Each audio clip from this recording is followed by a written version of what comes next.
Hay un hábito en la cocina de millones de personas mayores que se repite cada día sin que nadie lo haya señalado jamás como un posible problema. Un hábito tan arraigado en la cultura doméstica española, tan asociado al ahorro, a la practicidad, a la buena administración del hogar, que cuestionarlo parece casi una herejía. Hablo de recalentar la comida, de esa olla de lentejas del martes que se vuelve a calentar el miércoles, de ese pollo asado del domingo que aparece de nuevo en la cena del lunes, de ese arroz que se guarda en la nevera y se mete al microondas al día siguiente, costumbres que parecen completamente inofensivas, que todo el mundo hace, que las madres y las abuelas han hecho siempre. Y sin embargo hay algo sobre esos alimentos recalentados, sobre ciertos alimentos específicos recalentados de cierta forma, que después de los 60 años se convierte en un riesgo real para el sistema cardiovascular y cerebrovascular.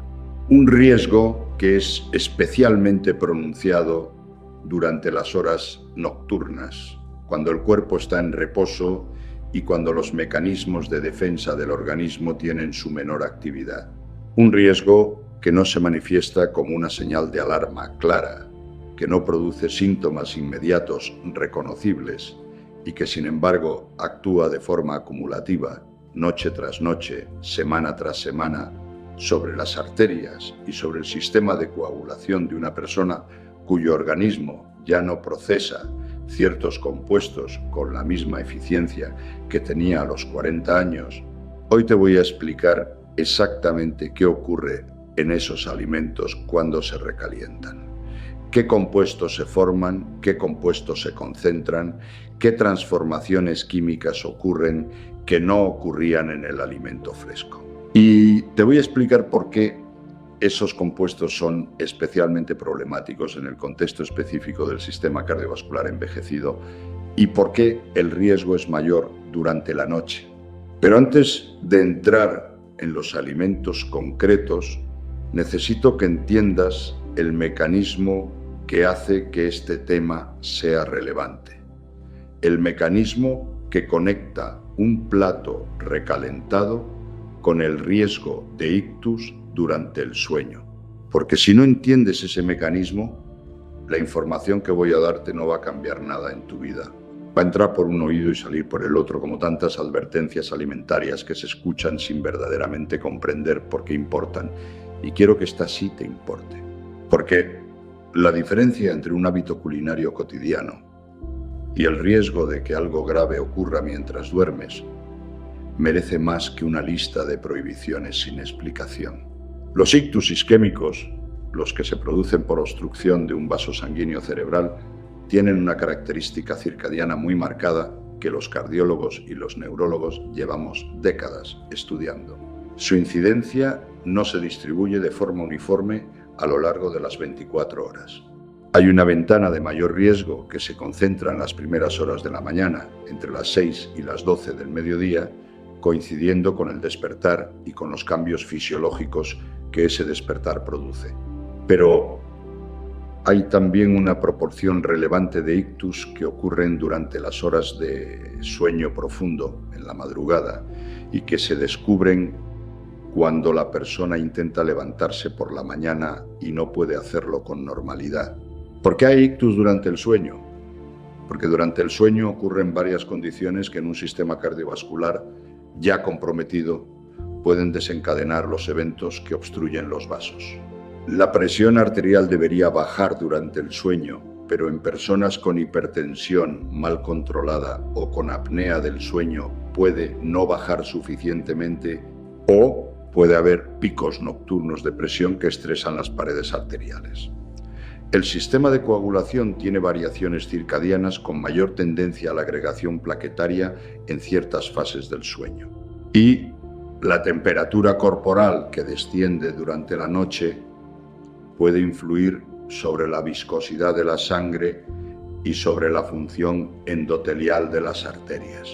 En ese contexto, lo que se ha comido en la cena y específicamente los compuestos que esa comida ha aportado al torrente sanguíneo durante las horas en que el cuerpo está en reposo y en sus condiciones de mayor vulnerabilidad, tiene una relevancia directa sobre el riesgo nocturno. Y ciertos alimentos recalentados aportan compuestos que actúan precisamente sobre los factores que aumentan ese riesgo: la viscosidad de la sangre, la tendencia a la formación de coágulos, la inflamación de las paredes arteriales y la presión arterial. ¿Cuáles son esos compuestos? ¿En qué alimentos se forman al recalentar?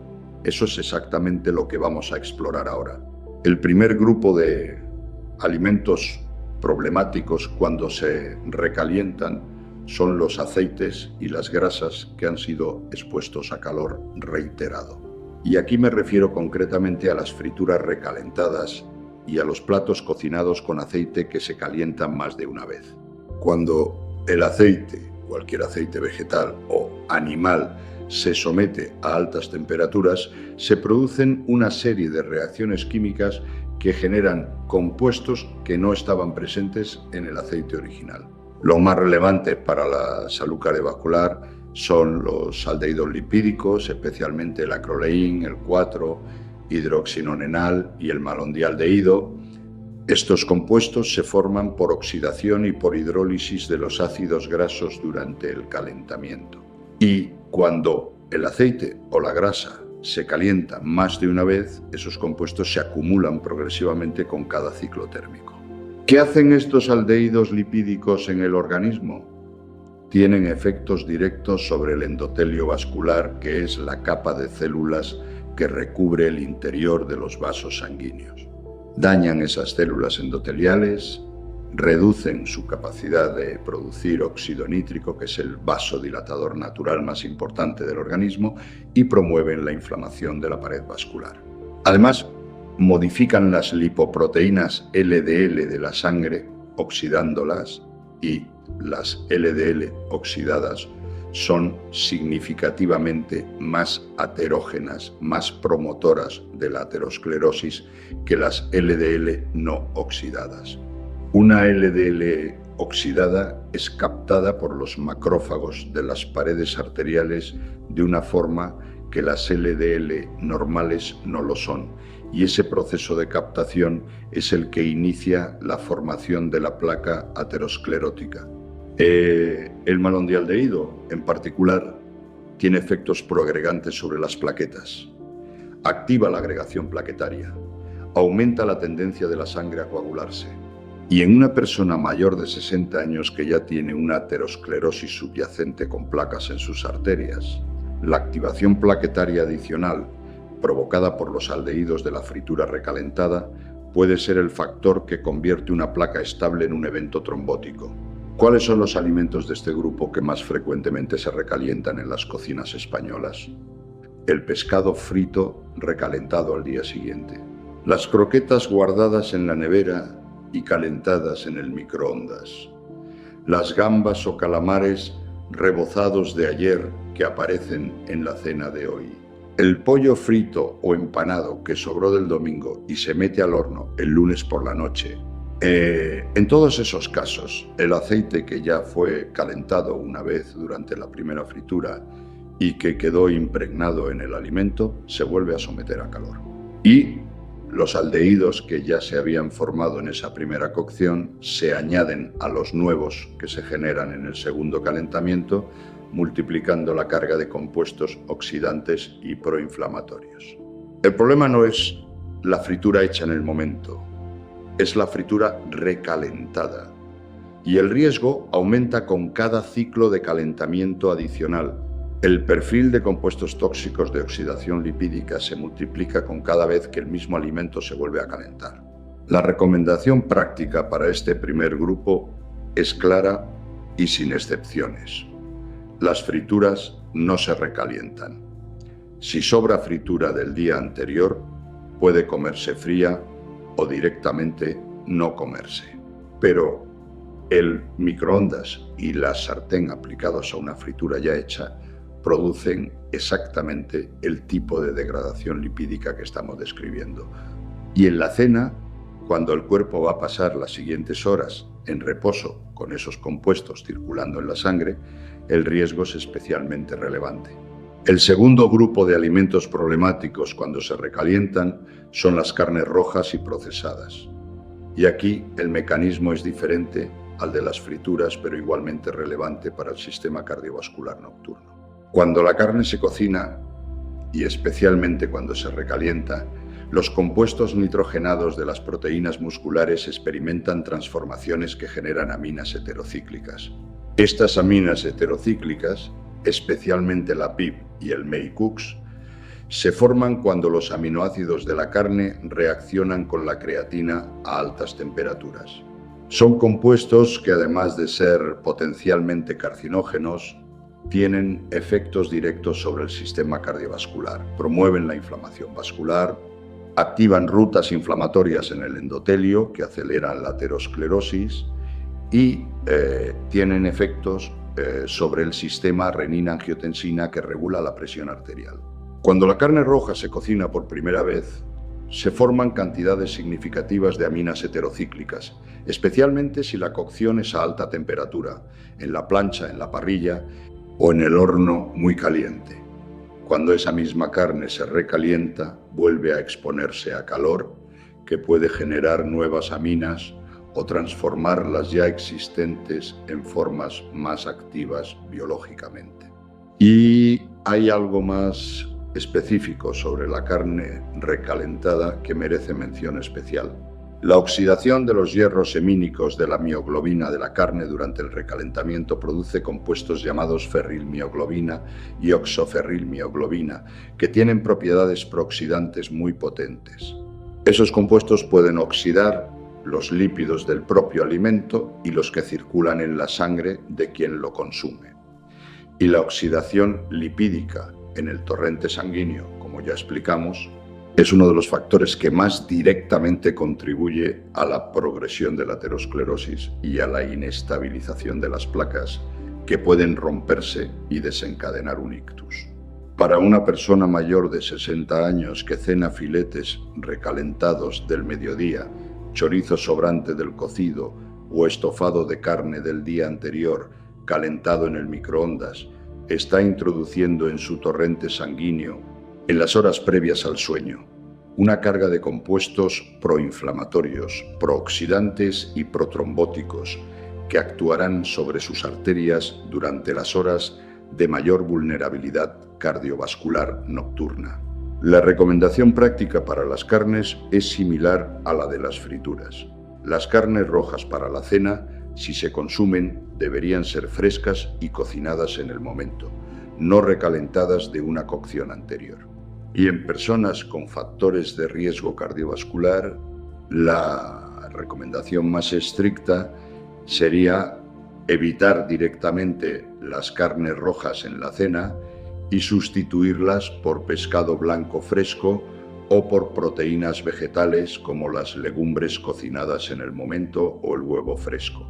El tercer grupo de alimentos problemáticos cuando se recalientan son los alimentos ricos en almidón: el arroz, las patatas, la pasta y el pan cocinados y recalentados. Y el mecanismo aquí es completamente diferente a los dos anteriores, pero tiene una relevancia directa sobre el riesgo nocturno que pocas personas conocen. Cuando el arroz, la pasta o las patatas se cocinan y después se enfrían, se produce un fenómeno que los químicos de alimentos llaman retrogradación del almidón. El almidón, que durante la cocción se ha gelatinizado y que se digiere rápidamente produciendo picos rápidos de glucosa en sangre, al enfriarse experimenta una reorganización molecular que lo convierte parcialmente en almidón resistente. El almidón resistente no se digiere fácilmente en el intestino delgado.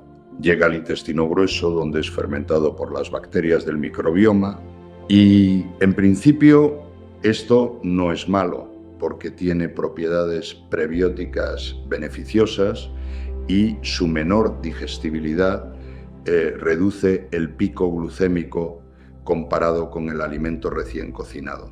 Pero cuando ese arroz o esas patatas frías se recalientan el almidón resistente que se había formado durante el enfriamiento experimenta un cambio parcial. Parte del almidón resistente vuelve a gelatinizarse con el calor, pero de forma menos completa y menos homogénea que en la primera cocción. El resultado es un almidón con una digestibilidad intermedia, ni tan rápida como la primera cocción, ni tan lenta y beneficiosa como el almidón resistente frío. Y ese almidón de digestibilidad intermedia puede producir picos glucémicos postprandiales que son irregulares, difíciles de predecir, y que en personas con resistencia a la insulina o con diabetes, que son muy frecuentes en personas mayores de 65 años, pueden desencadenar oscilaciones glucémicas nocturnas con consecuencias cardiovasculares directas. La glucosa elevada de forma crónica durante la noche daña el endotelio vascular. La glucosa es un oxidante que a concentraciones elevadas produce glicación de las proteínas de la pared arterial. El proceso de caramelización interna que produce productos de glicación avanzada que hacen las arterias más rígidas y más propensas a la aterosclerosis. Y cuando esa glicación ocurre durante las horas nocturnas, cuando el organismo no tiene la actividad metabólica para procesar y reparar ese daño con la misma eficiencia que durante el día, el impacto acumulativo puede ser muy significativo. Pero hay algo más específico sobre el arroz recalentado que merece una atención especial. El arroz recalentado de forma inadecuada puede ser un vehículo para la bacteria Bacillus cereus. El Bacillus cereus es un microorganismo que contamina frecuentemente el arroz cocinado y que produce esporas resistentes al calor. Esas esporas pueden germinar cuando el arroz se enfría y almacena a temperatura ambiente o en nevera durante muchas horas, produciendo toxinas que no se destruyen completamente con el recalentamiento. La toxina del Bacillus cereus puede producir gastroenteritis con vómitos y diarrea que en personas mayores pueden derivar en deshidratación significativa. Y la deshidratación en personas mayores con riesgo cardiovascular no es un problema menor. La deshidratación aumenta la viscosidad de la sangre, reduce el volumen plasmático, puede producir hipotensión ortostática severa y, en el contexto de una aterosclerosis subyacente, puede precipitar eventos isquémicos, tanto cardíacos como cerebrales. Ha habido casos documentados de ictus isquémico precipitados por deshidratación severa causada por gastroenteritis en personas mayores con aterosclerosis subyacente cuya sangre, al volverse más viscosa por la pérdida de líquidos, ya no pudo fluir adecuadamente por las arterias cerebrales estrechadas por las placas. La recomendación para el arroz es concreta. Si va a guardarse para recalentar, refrigerarlo rápidamente, en menos de una hora después de la cocción. Recalentarlo hasta que alcance temperatura suficientemente alta en todo su volumen y limitar el recalentamiento a una sola vez. Y en personas con factores de riesgo cardiovascular o diabetes, el arroz recalentado en la cena no es la mejor elección. El cuarto grupo de alimentos problemáticos cuando se recalientan son los huevos, y este es el que más sorprende porque los huevos tienen una reputación de alimento sano y fácil de preparar que hace difícil imaginarlos como factor de riesgo cardiovascular en ninguna circunstancia. La yema del huevo es rica en un compuesto llamado fosfatidilcolina. La fosfatidilcolina es un fosfolípido con múltiples funciones en el organismo, incluyendo el mantenimiento de la estructura de las membranas celulares. Y en sí misma no es un problema, pero cuando el huevo se cocina y especialmente cuando se recalienta, la fosfatidilcolina se degrada parcialmente y libera colina libre. Y la colina, como mencioné en la conversación sobre carnes y riesgo de ictus, es metabolizada por las bacterias intestinales para producir trimetilamina, que el hígado convierte en TMAO, el trimetilamino N, óxido. El TMAO tiene efectos directos sobre la aterosclerosis que ya conocemos.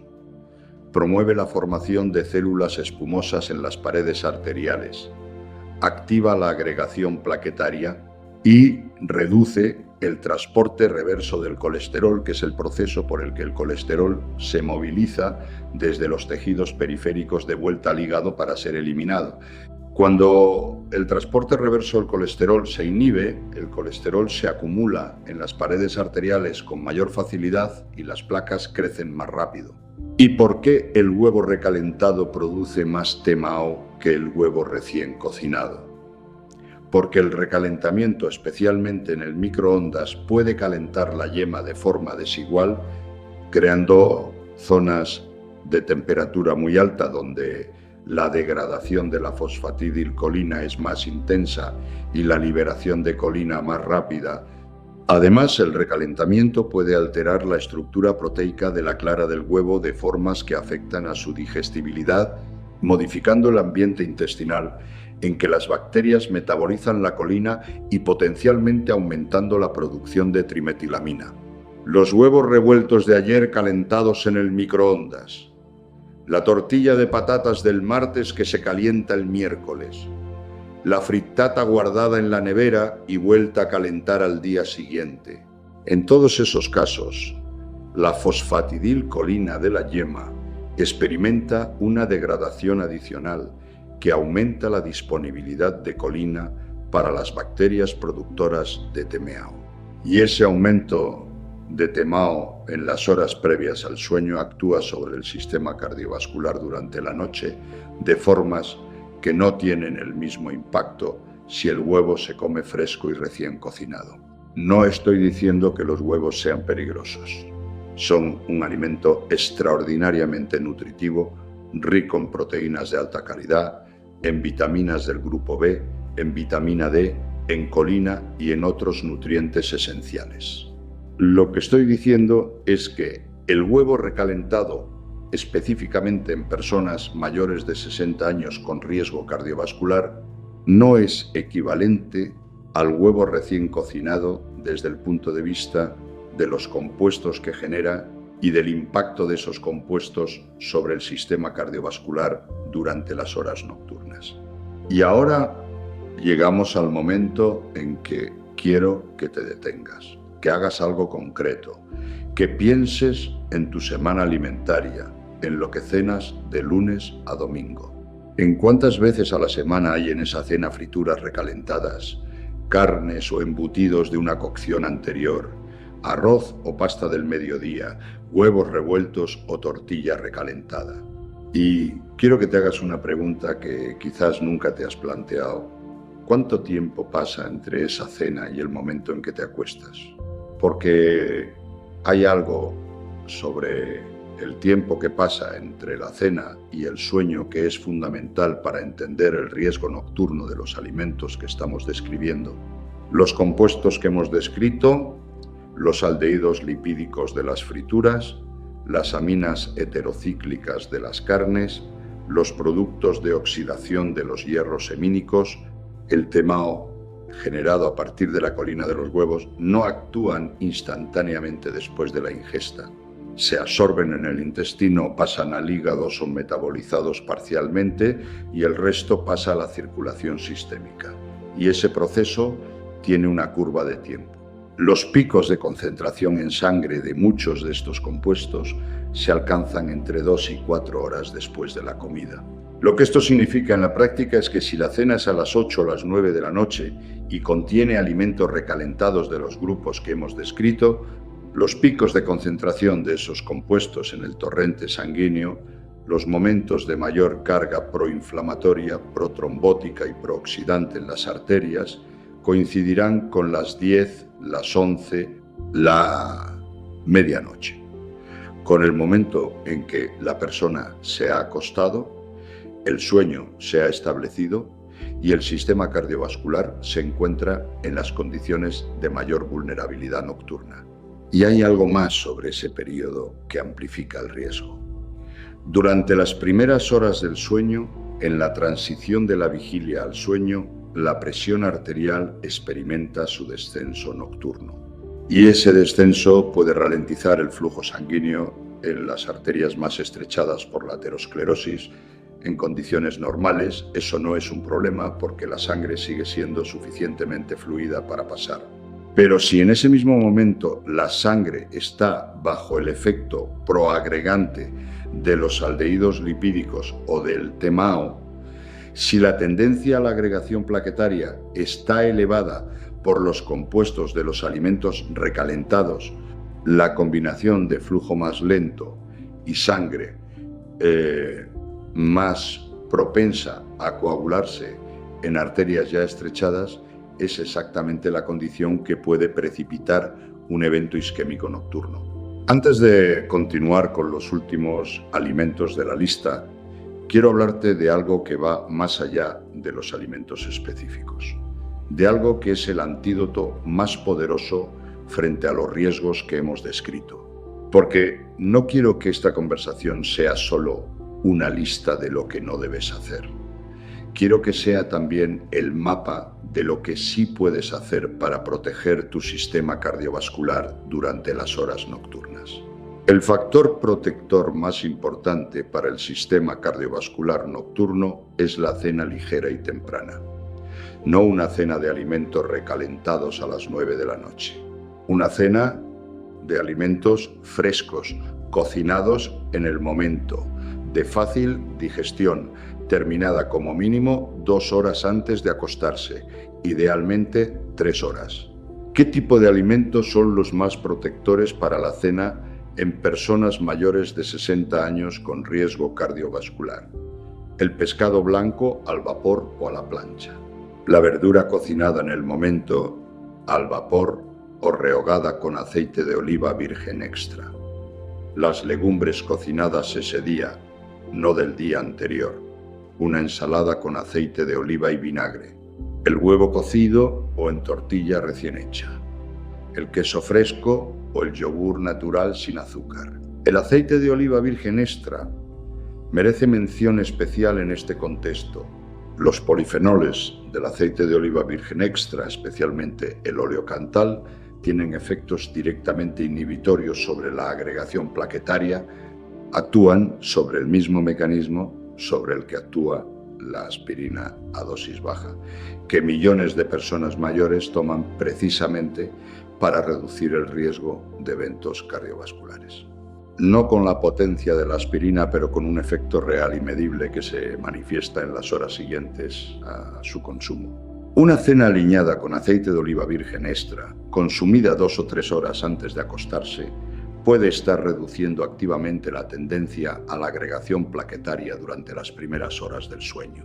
Y el resveratrol de las uvas y de los frutos rojos, la quercetina de las cebollas y de las manzanas, la apigenina del perejil y del apio son otros compuestos antiagregantes y antiinflamatorios que se encuentran en alimentos frescos de la dieta mediterránea y que cuando se consumen en la cena actúan como protectores del sistema cardiovascular durante las horas nocturnas.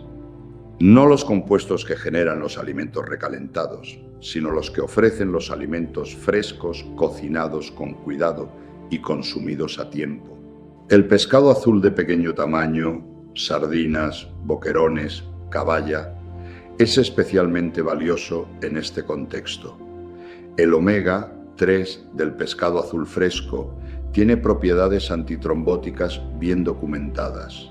La EPA, el ácido eicosapentaenoico, reduce la producción de tromboxano A2, que es el compuesto que las plaquetas producen para señalizar a otras plaquetas que se agreguen. Al reducir el tromboxano A2, el omega 3 del pescado fresco reduce directamente la tendencia a la agregación plaquetaria. Y ese efecto se establece en las horas siguientes al consumo y persiste durante 12 a 24 horas. Una cena de sardinas a la plancha, cocinadas en el momento y consumidas 2 horas antes de acostarse, actúa como un antiagregante natural suave que puede moderar el pico circadiano de coagulabilidad de la madrugada. Es exactamente lo contrario de lo que hace una cena de frituras recalentadas y las Infusiones de jengibre o de cúrcuma tomadas antes de dormir tienen también propiedades antiinflamatorias y modestamente antiagregantes que pueden complementar una cena cardioprotectora. El jengibre contiene gingeroles y sogaoles que inhiben la ciclooxigenasa y la tromboxano sintetasa, las enzimas que producen los compuestos que activan la agregación plaquetaria. Una infusión de jengibre fresco antes de dormir no es un medicamento, pero en el contexto de un estilo de vida cardioprotector puede ser una práctica con fundamento fisiológico real. Sigamos con los alimentos recalentados. El quinto grupo que quiero describirte son las verduras de hoja verde recalentadas, especialmente las espinacas, las acelgas y el brócoli. Y aquí el mecanismo es especialmente interesante y relativamente poco conocido. Las espinacas, las acelgas y el brócoli son alimentos extraordinariamente ricos en nitratos naturales. Y los nitratos naturales de los vegetales, como ya explicamos en la conversación sobre la remolacha, son generalmente beneficiosos. Se convierten en nitritos y luego en óxido nítrico, que tiene efectos vasodilatadores y cardioprotectores muy bien documentados, pero cuando esas verduras se recalientan, especialmente si se recalientan varias veces y a temperatura elevada, los nitratos experimentan una conversión más completa a nitritos. Y los nitritos en exceso tienen efectos que son muy diferentes de los del óxido nítrico que producen en cantidades moderadas. Los nitritos en exceso pueden oxidar la hemoglobina de los glóbulos rojos, convirtiendo parte de ella en metahemoglobina que no puede transportar oxígeno. En personas jóvenes y sanas, el organismo puede compensar una pequeña elevación de metahemoglobina sin consecuencias clínicas significativas. Pero en personas mayores de 60 años con anemia subyacente, que es muy frecuente en ese grupo de edad, o con problemas respiratorios o cardiovasculares que ya comprometen la oxigenación, incluso una pequeña reducción de la capacidad transportadora de oxígeno de la sangre puede tener consecuencias clínicas relevantes durante el sueño. Hay también en las espinacas y las acelgas recalentadas otra transformación que merece mención. Son ricas en oxalatos. Cuando se recalientan, la estructura celular que contenía esos oxalatos se destruye aún más, liberando una mayor proporción de oxalatos libres en el alimento. Los oxalatos en exceso pueden unirse al calcio en el intestino, reduciendo su absorción, y en personas con tendencia a los cálculos renales pueden contribuir a su formación. Pero más relevante para el tema de hoy, hay evidencia de que los oxalatos en exceso pueden aumentar ligeramente la tendencia a la agregación plaquetaria a través de mecanismos que implican el metabolismo del calcio intracelular en las plaquetas. Hay además un tercer elemento sobre las espinacas recalentadas que conviene mencionar, especialmente para las personas que toman anticoagulantes como el acenocumarol o la warfarina. Las espinacas y el resto de verduras de hoja verde son extremadamente ricas en vitamina K. Y la vitamina K tiene un papel central en la coagulación de la sangre. Es el cofactor esencial para la síntesis de varios factores de coagulación en el hígado. Los anticoagulantes de la familia de los cumarínicos funcionan precisamente bloqueando la acción de la vitamina K. Cuando la ingesta de vitamina K varía de forma importante de un día a otro, como puede ocurrir cuando se come una gran cantidad de espinacas recalentadas un día y ninguna al siguiente, el efecto del anticoagulante fluctúa también, haciendo más difícil su control. Las personas que toman acenocumarol o warfarina y que consumen espinacas u otras verduras de hoja verde en forma recalentada y en cantidades variables, necesitan mantener una ingesta de vitamina K lo más constante posible de día a día para que el médico pueda ajustar la dosis correctamente. La recomendación para las verduras de hoja verde consumirlas frescas o de primera cocción, siempre que sea posible. Si se recalientan, que sea una sola vez y a temperatura moderada. Y en personas con anemia, con problemas de oxigenación o en tratamiento con anticoagulantes de tipo cumarínico, las espinacas y las acelgas recalentadas en la cena en cantidades variables no son la mejor elección. El sexto alimento problemático, cuando se recalienta, es el que quizás más toca la cultura culinaria española. Me refiero a los guisos y los cocidos. El cocido madrileño, el pote gallego, las lentejas con chorizo, los garbanzos con morcilla, todos esos platos que son la quinta esencia de la cocina de aprovechamiento española y que se hacen en grandes cantidades precisamente porque están mejor de un día para otro. Y es verdad que el sabor mejora con el reposo, que los sabores se integran, que las especias dan más de sí. Todo eso es cierto desde el punto de vista gastronómico.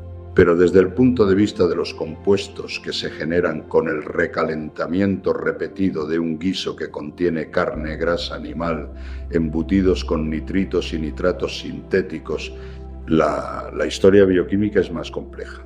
Los guisos con chorizo, morcilla o tocino recalentados concentran varios de los problemas que hemos descrito. La oxidación de las grasas animales genera aldehídos lipídicos. Las aminas heterocíclicas de las carnes se acumulan. Los compuestos nitrogenados de los embutidos curados se transforman en formas potencialmente más reactivas con el recalentamiento. Y en el caso de los guisos con legumbres, hay un problema adicional relacionado con las lectinas.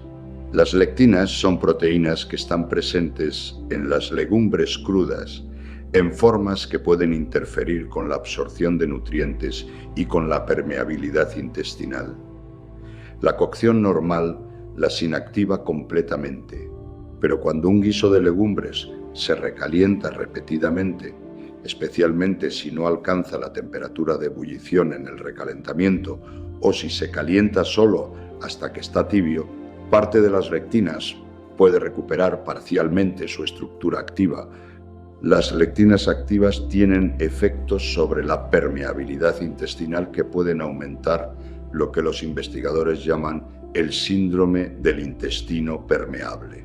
Una mayor permeabilidad de la barrera intestinal que permite el paso de fragmentos bacterianos y de lipopolisacáridos al torrente sanguíneo, desencadenando una respuesta inflamatoria sistémica que tiene consecuencias directas sobre el endotelio vascular. Para los guisos, el consejo más importante es que si se recalientan, deben hervir completamente durante al menos 2 o 3 minutos en todo su volumen. Y limitar el recalentamiento a una sola vez es fundamental. El cocido recalentado 3 días seguidos no tiene el mismo perfil bioquímico que el del primer día.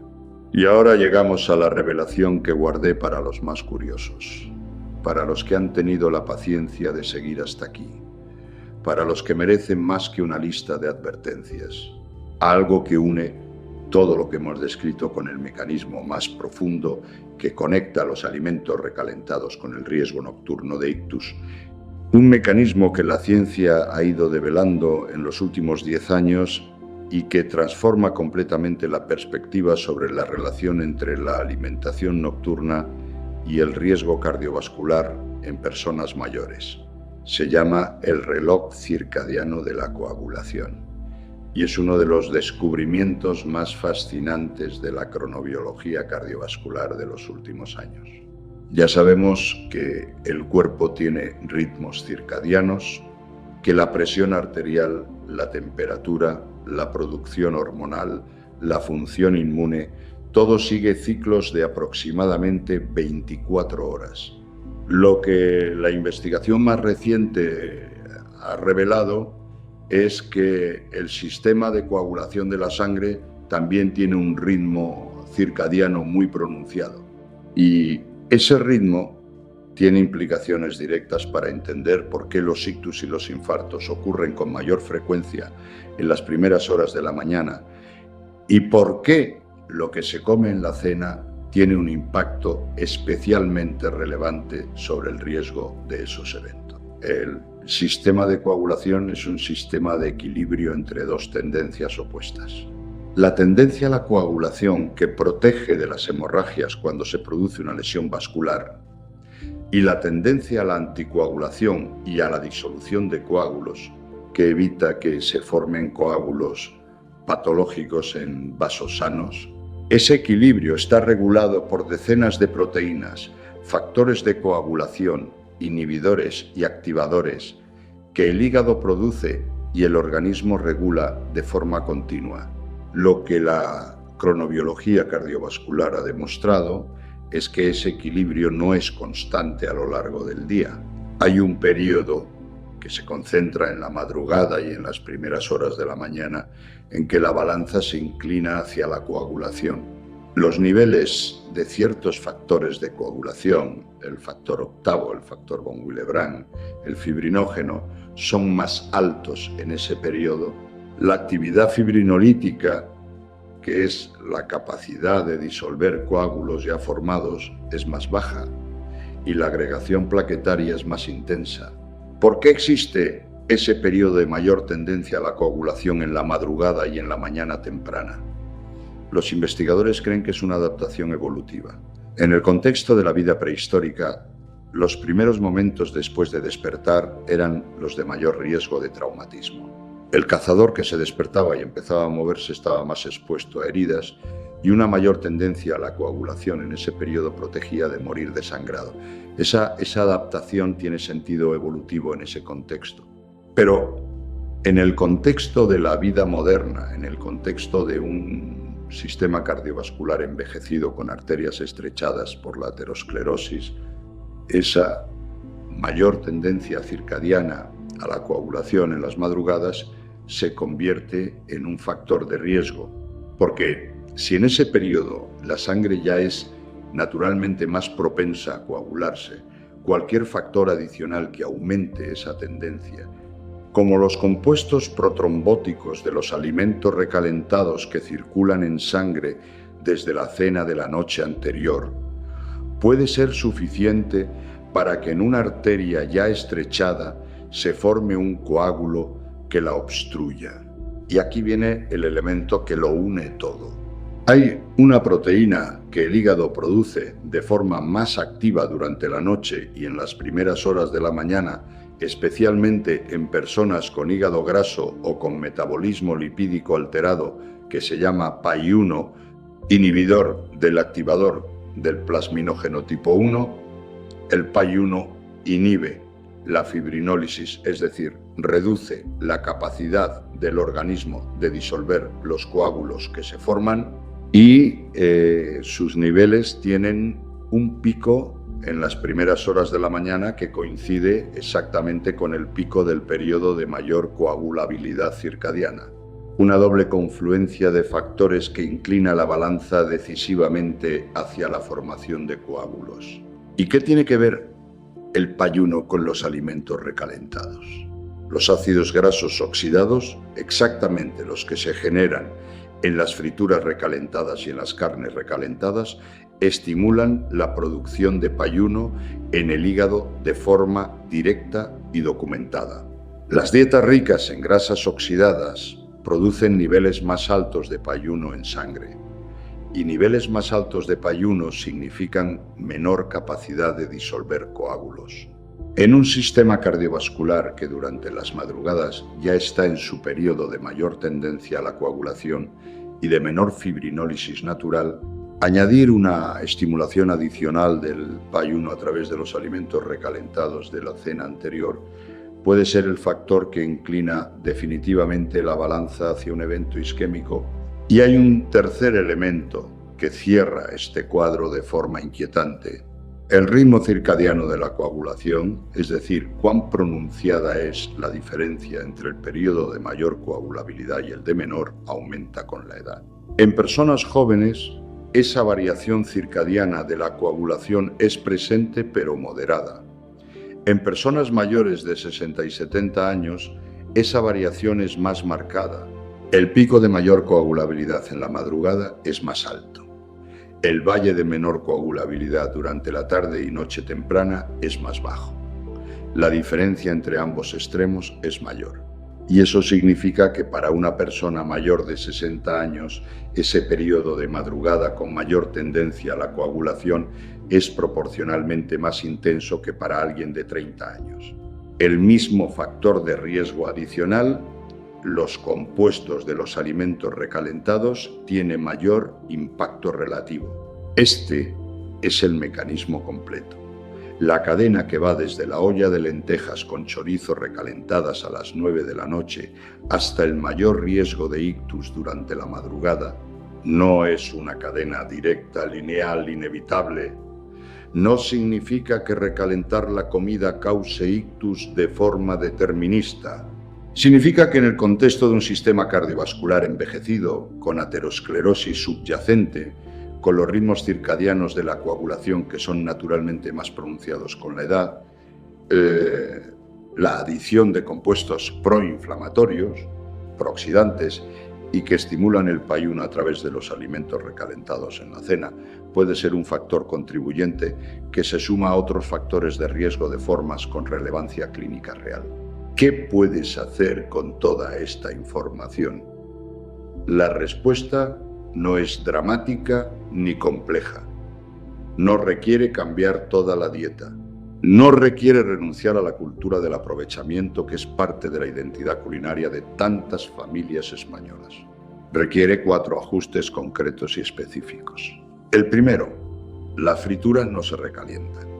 Si hay fritura sobrante, se come fría o se descarta, pero el microondas y la sartén no son opciones para una fritura ya hecha. El segundo, las carnes rojas y los embutidos que se van a cenar se cocinan frescos en el momento. No se recalientan de una cocción anterior, especialmente en la cena donde el tiempo entre la ingesta y el sueño es más corto. El tercero, el arroz cocinado, si se guarda para el día siguiente, se refrigera rápidamente y se recalienta a temperatura suficientemente alta. Y en personas con factores de riesgo cardiovascular o diabetes, el arroz recalentado en la cena no es la mejor opción.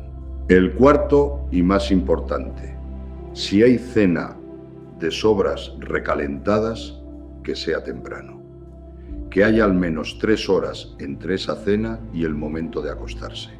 Esas 3 horas permiten que los picos de los compuestos más problemáticos en la sangre hayan pasado antes de que el cuerpo entre en el periodo de mayor vulnerabilidad del sueño, reduciendo la superposición entre el pico de esos compuestos en la sangre y el periodo de mayor tendencia circadiana a la coagulación que ocurre en la madrugada. La cocina de aprovechamiento tiene su valor. La reutilización de los alimentos es económica, sostenible, parte de una cultura alimentaria sabia que no merece desaparecer.